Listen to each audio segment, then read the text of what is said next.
Hello दोस्तों, welcome to our channel. तो बहुत बहुत अच्छी खुशखबरी है। डीएफसी का जो है डिटेल नोटिफिकेशन आ चुका है और मैं आप लोगों को सारी की सारी चीज़ें बताऊंगा। और इवन आप लोगों को ये भी पता होगा कि जो पूजा कहलिया मैम थी और जो जुवेरिया मैम थी, दोनों की दोनों सिलेक्टेड हैं। मैं उन लोगों के इंटरव्यूज़ भी आप लोगों के सामने लेके आऊँगा, सैलरी स्लिप भी आप लोगों को दिखाऊंगा कि कितनी कितनी सैलरी मिलती है, क्या होता है, एक एक चीज़ की इन्फॉर्मेशन आप लोगों को मिल जाएगी। तो सबसे पहले तो आप सिलेबस देख लीजिए, बिल्कुल घबराने की ज़रूरत नहीं है।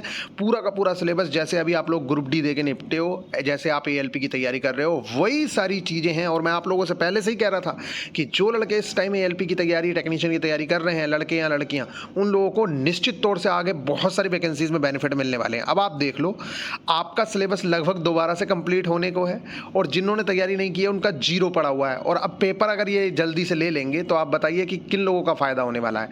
तो जो लोग तैयारी कर रहे हैं उन लोगों को निश्चित तौर से बहुत बहुत ज़्यादा बेनिफिट देखने को मिलने वाला है। अब आप यहाँ पर सिलेबस देख लीजिए पहले, फिर बाकी के बाद में बात करेंगे।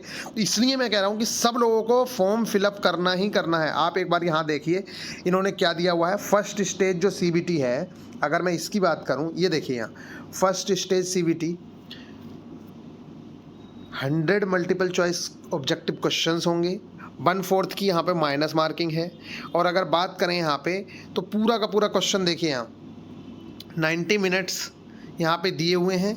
मैथ्स आप लोगों का 30 नंबर का है, जो बहुत बड़ी इंपॉर्टेंस है इसकी। जर्नल अवेयरनेस 15 मार्क्स हो गई, जर्नल साइंस 50 मार्क्स हो गई, इंटेलिजेंस, रीजनिंग। और रीजनिंग जैसी आप लोगों को करवाई गई है ना, पूरे इंडिया में जितने ये कोर्सेज चला रहे हैं ना अलग अलग, किसी ने इस तरीके से आप लोगों को नहीं कराई होगी, जो आप लोगों को फ्री ऑफ कॉस्ट इतने बेस्ट टीचर के द्वारा रीजनिंग करवा दी गई है। और 30 मार्क्स की आप लोगों की रीजनिंग है।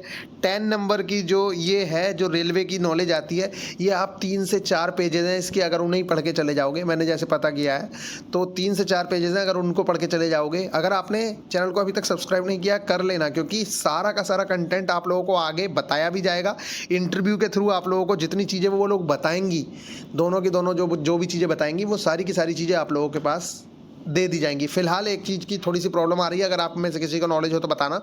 थोड़ा सा जब हम लोग रिकॉर्ड कर रहे हैं, स्क्रीन रिकॉर्ड कर रहे हैं वीडियो कॉल पे, तो वॉइस की प्रॉब्लम हो रही है। तो अगर किसी को अच्छा सोर्स या अच्छी एप्लीकेशन कोई पता हो तो एक बार नीचे सजेस्ट जरूर से जरूर कीजिएगा। वैसे यूट्यूब में भी अब एक ऑप्शन आ चुका है जिससे भी हम कर सकते हैं, लेकिन अगर कोई भी बेस्ट सॉल्यूशन आपको पता हो जिससे कि हम इंटरव्यू जब करें, क्योंकि अभी ग्रुप डी वाले बच्चों के भी बहुत सारे इंटरव्यू करने हैं, जितने भी सिलेक्टेड हुए हैं स्टूडेंट, हम भी वैकेंसी का थोड़ा सा इंतजार कर रहे थे, लेकिन अभी डीएफसी वाला तो देना ही पड़ेगा इंटरव्यू। तो ये आप लोगों के सामने सिलेबस है, जो बहुत अच्छा सिलेबस है। रेलवेज की भी 10 नंबर की नॉलेज है, तो पूरा का पूरा सिलेबस आपसे मिलता जुलता है ना, इसके अंदर इंग्लिश है ना कुछ है। तो ये आप लोगों के लिए बहुत अच्छी चीज़ है। इसके बाद आप यहाँ देखिए, the second stage CBT will consist of 120 multiple choice objective type questions. 1 number का क्वेश्चन होगा। और आप लोगों को पता है नेगेटिव मार्किंग का, if question paper consist of more than 1 section then there will be no sectional cut off. कोई सेक्शनल कट ऑफ नहीं है, आपको ओवरऑल मार्क्स लेके आने हैं। Marks normalised marks obtain in second stage CBT और CBAT will be considered formation. अब देखो 20 गुना बच्चे सीबीटी 1 को क्वालिफाई करेंगे और फिर सीबीटी 2 में आ जाएंगे 20 गुना बच्चे। 20 गुना भी बहुत होता है, क्योंकि 10,000 के आसपास बच्चा आ जाएगा 20 गुना में भी, ठीक है। और 20 गुना में आ जाएगा, 20 पंजे, हाँ ठीक है, 10,000 प्लस बच्चा आ जाएगा। और फिर उसके बाद 8 गुना बच्चे सीबीएटी, जो आप लोगों का साइकोलॉजिकल टेस्ट होता है, उसके लिए आएगा, जो एग्जीक्यूटिव पोस्ट है। यहाँ पे आप लोगों को पूरी की पूरी डिटेल दी गई है। Maximum size of final panel will be equal to the number of advertisement vacancy. जितनी वैकेंसी हैं उसके बराबर लोगों का डीबी कराया जाएगा। ये पूरी की पूरी यहाँ पे डिटेल्स दी गई है। क्वालिफाइंग मार्क्स जो हैं इससे कम होंगे तब आप लोगों को लिया ही नहीं जाएगा। ये तो सब कहते हैं, रेलवे भी कहता है, ये सब लोगों ने कहा है। तो फिलहाल अब हम बात करते हैं स्टार्टिंग से। यहाँ पे आ जाइए आप, जो हमारा नोटिफिकेशन है ये है भैया, dedicated freight corridor corporation of India limited. और गवर्नमेंट वैकेंसी है, ये मत समझना कि ये फर्जीवाड़ा है या कुछ आप लोग समझते हैं कि ये प्राइवेट है, ऐसा कुछ नहीं है। यहाँ पे आइए, पूरी की पूरी डिटेल दी गई है कि ओपनिंग जो डेट हो रही है आप लोगों की 20/5/23 से हो रही है, 19/6 तक ये क्लोज हो जाएगी। और date of closing window application form correction जो है 26 से 30 तक चलेगा। सीबीटी 1 का शेड्यूल अगस्त, लो कर लो। जितने हल्ला करते हैं ना, जितने लोग तैयारी नहीं कर रहे हैं, उन लोगों को नुकसान होगा ही। मई निकल गई, जून जुलाई अगस्त, जून जुलाई बचा है, 2 महीने बचे हैं। तो अब 2 महीने में जिन लोगों ने हमारे साथ सिलेबस कंप्लीट किया है, जो टारगेट फ्री टारगेट भी रहे हैं, उन लोगों के तो मज़े आ गए, क्योंकि उनका सिलेबस तो पूरा का पूरा कंप्लीट पड़ा है पूरी तरीके से। अब उन लोगों को क्या करना है, अभी 1 महीने में और 1 महीना और लगा के हम सारा निपटा देंगे। उनकी ALP की भी तैयारी हो गई। अब आप लोग क्या करोगे, आप जल्दी जल्दी इसकी तैयारी में लगोगे, फिर ALP आ जाएगा। तो ना आप ALP का CBT 1 क्लियर कर पाए, CBT 2 क्लियर कर पाए, क्योंकि आप तो फंसे रह गए। इसीलिए कहते हैं एक तैयारी उस समय नहीं होती है जिस समय वैकेंसी आ जाती है, तैयारी पहले से करनी पड़ती है। और अभी हमारे बच्चों के अंदर ये जज्बा देखने को मिल रहा है। मैंने बच्चों की कमेंट्स पढ़ी हैं, बच्चे कह रहे हैं भैया हमें इस चीज़ से मतलब ही नहीं है, वैकेंसी आए कब आए कोई मतलब नहीं, हम ही अभी अपने सिलेबस कंप्लीट करने में लगे हैं। और हमें तो इस बात की चिंता है कि वैकेंसी आने तक हमारा सिलेबस कंप्लीट होगा भी या नहीं होगा। तो आप ये चीज़ समझिए। यहाँ पे देखिए, ये होता है उनका इंटरेस्ट। अगर आप इंटरेस्ट नहीं लोगे, यहाँ पे क्लिक हियर टू अप्लाई, अगर आप वहाँ पे क्लिक कर देंगे तो आपको अप्लाई करने का ऑप्शन मिल जाएगा।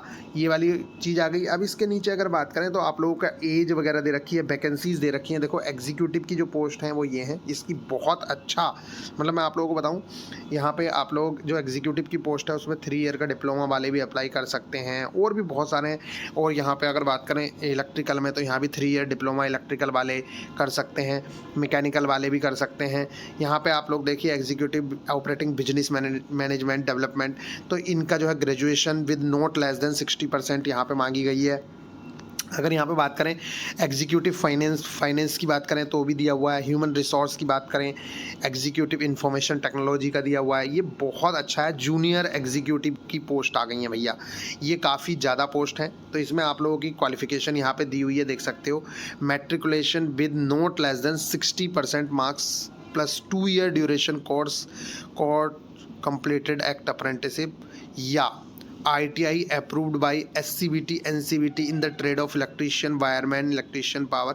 ये सारी की सारी चीज़ें और क्वालिफिकेशन आपको दी गई हैं। आप इसको बहुत अच्छे से पढ़ेंगे, मैं आप लोगों को सेंड कर दूंगा, ठीक है। इस चीज़ को आप पढ़ लीजिए, बहुत अच्छी वैकेंसी है। और ये सारी की सारी डिटेल आप लोगों के पास थी। अभी फ़िलहाल हम लोग नीचे चलते हैं। यहाँ पर पूरा एज का दिया गया है, 18 से 30 साल वाले एलिजिबल हैं जो नॉर्मल कैंडिडेट्स हैं। बाकी जो रिलैक्सेशन मिलते हैं वो रिलैक्सेशन सबको मिलेंगे। SC ST को 5 साल का और OBC नॉन क्रीमी लेयर को 3 साल का। इसके अलावा तो आप लोगों को पता ही है। यहाँ पे अगर हम नीचे चलते जाएं तो सारी की सारी डिटेल दी गई हैं, पूरा डिटेल्ड नोटिफिकेशन है। फ़िलहाल जो मैंने आप लोगों को इम्पोर्टेंट चीज़ें बताई वो यही थी। और देखो यहाँ पे इन्होंने बताया कि किसके लिए कौन कौन सी स्टेजेस हैं। तो CBT 1 और CBT 2 तो सबके लिए कॉमन है, सबको ही देनी है। लेकिन जो CBAT है, जो एप्टीट्यूड टेस्ट देना है, वो सिर्फ एक बंदे को देना है, executive operations and business development. ये है जो स्टेशन मास्टर या ASM वाली पोस्ट है। बाकी सारे टेस्ट जो मेडिकल टेस्ट है और डॉक्यूमेंट वेरिफिकेशन है वो तो सभी को देना है। ये बहुत अच्छे वे में इन्होंने यहाँ पे समझाया है कि भैया CBAT बाकी किसी को नहीं देना है, सिर्फ ऑपरेशंस एंड बिजनेस डेवलपमेंट वाले को ही देना है। इसके अलावा यहाँ पे CBT 1 और CBT 2 के बारे में बताया गया है। 1/4 की नेगेटिव मार्किंग बताई गई है, ये देख सकते हैं। और CBT 1 जो है सिर्फ स्क्रीनिंग नेचर है, उसका कोई रोल नहीं है। CBT 2 का यूज़ होगा आपके मेरिट के लिए, शॉर्ट लिस्ट करेंगे। टोटल नंबर ऑफ कैंडिडेट ये पूरा का पूरा बताया गया है। सेकंड स्टेज जो कंप्यूटर बेस्ड टेस्ट है वो उसमें 20 टाइम्स बुलाए जाएंगे। CBAT के लिए 8 टाइम्स बुलाए जाएंगे। डॉक्यूमेंट वेरिफिकेशन के लिए इक्वल नंबर में बुलाए जाएंगे। फर्स्ट स्टेज का जो दिया गया है पूरा का पूरा सिलेबस आपके सामने है, बहुत अच्छे से आप लोग तैयारी करिएगा। और सेकंड स्टेज भी वही है, बस उसमें आपको 120 क्वेश्चन देखने को मिलेंगे। तो गाइज आई होप कि आप लोगों को सारी की सारी चीज़ें समझ आई हैं। एक बार आप ज़रूर से ज़रूर VIP गुरुजी ऑफिशियल एप्लीकेशन डाउनलोड करिए। आप लोगों को वहाँ पे टेस्ट भी मिलेंगे, सारी की सारी चीज़ें मिलेंगी, बहुत अच्छे से वहाँ पे तैयारी कराई जाएगी। आप लोगों को फ्री ऑफ कॉस्ट इतना सारा कंटेंट अब तक प्रोवाइड कराया है, आगे भी कराएंगे। और आप लोग कहेंगे तो भैया बहुत जल्दी कमेंट करके ज़रूर से बताइएगा अगर आप चाहते हैं। जूनियर एग्जीक्यूटिव एक तो मैम वहीं पे अभी भी पोस्टेड है, उन्होंने UPSI छोड़ दिया है क्योंकि उनको CGL उनका क्लियर है इस बार भी। तो मैं आप लोगों को बता दूं, अगर आप चाहते हैं कि उनका इंटरव्यू कराया जाए और जूनियर एग्जीक्यूटिव की पोस्ट पे पोस्टेड हैं, तो आप लोगों को बहुत अच्छी जानकारी वो देंगी क्योंकि वहाँ के वर्किंग कल्चर, नेचर, सारी चीज़ों को उनको बारे में पता है। सैलरी कितनी मिलती है, कौन कौन से पर्क्स अलाउंसेस मिलते हैं, सारी चीज़ों के बारे में बताएंगी। और रेलवेज से उसका कंपैरिजन भी कर देंगी कि भैया आपको पता चल जाएगा रेलवेज में और उसमें क्या डिफरेंस है। मिलेंगे नेक्स्ट वीडियो में, ख्याल रखिएगा, टेक केयर।